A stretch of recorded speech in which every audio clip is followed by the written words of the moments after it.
একের পর এক ইসরায়েলি বিমান হামলায় বিধ্বস্ত গাজা উপত্যকা।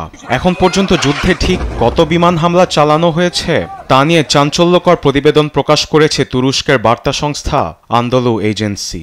তাদের তথ্যমতে এখন পর্যন্ত গাজায় ৩০,০০০ বিমান হামলা চালায় ইসরায়েল। প্রতিবেদনটি বলছে, এত বিমান হামলা চালালেও কিছু কিছু বোমা এখনও অবিস্ফোরিত, যা গেঁথে আছে গাজার বুকে।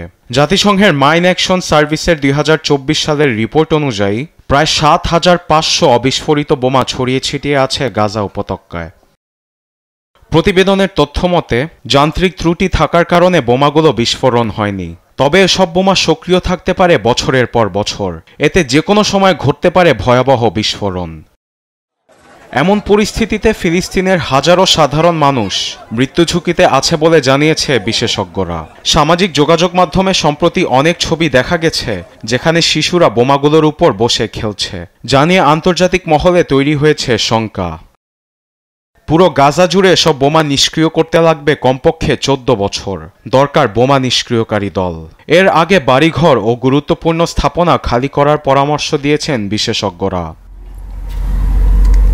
আরবেদ আফসার, নিউজ ডেস্ক, দেশ টিভি।